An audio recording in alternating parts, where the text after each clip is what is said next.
दिवशी डीमार्ट मधून मी या काचेच्या बरण्या आणल्या होत्या. आज म्हटलं चला यांना मस्त घासून पुसून ठेवून देऊया. पण आज ना किचन मध्ये असा स्मेल येत होता. ह्यांना म्हटलं तुम्ही काहीतरी उद्योग केला ना? ते म्हणे आम्ही नाही केला. मग जाऊन फ्रीज उघडून बघितला तर हे आईस्क्रीम ना संपूर्ण मेल्ट होऊन फ्रीजच्या मागे जाऊन बसलो होतं. त्याचाच हा स्मेल सुटला होता.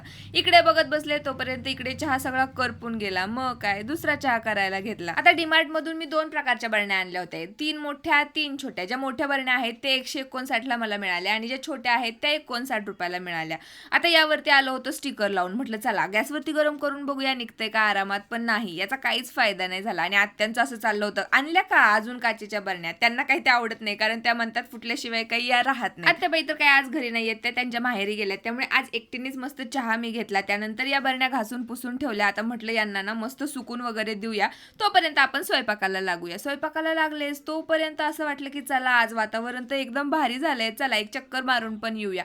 कालच आमच्याकडे भरपूर पाऊस होऊन गेला होता त्यामुळे वातावरण छान झालं होतं आणि हा सरडाना इकडे निवांत बसलेला होता. इकडे येण्याआधीच सनसेट तर बहुतेक होऊन गेला होता किंवा ढगांमुळे तो काही मला दिसला नाही. पण यांनी इकडे बाज विणायला घेतली होती आणि आज मी बनवायला घेतली होती मिक्स व्हेजची भाजी.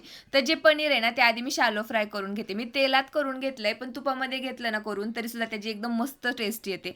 त्यानंतर हेच आपलं टोमॅटो कांदा याची प्युरी वगैरे करून घेतली होती. भाजी तर तिकडे शिजायला टाकली. आता माझं सगळ्यात आवडीचं काम म्हणजे या बरण्यांमध्ये सामान भरून ठेवायचं. काय भरून ठेवायचं म्हणून मी आपलं तांदूळ डाळी वगैरे सगळं त्यामध्ये घालून ठेवलं. मोठ्या बरण्यांमध्ये हे भरलं. ज्यांच्या छोट्या बरण्यात ना त्यामध्ये म्हटलं आपण ड्रायफ्रुट्स भरूया. त्यामुळे काजू बदाम यामध्ये ठेवून दिले. मला ना पहिल्यापासूनच या सगळ्या गोष्टींची खूप जास्त हौस आहे. आता या प्लास्टिकच्या बरण्या बदलून या बरण्या मी तिथे ठेवून देणार आहे. आता मागे राहिल्यात काही चॉकलेटच्या बरण्या पण त्या बदलून सुद्धा मी दुसऱ्या लवकरच तिथे बरण्या घेणार आहे. चला भेटू नेक्स्ट व्लॉग मध्ये, तोपर्यंत बाय.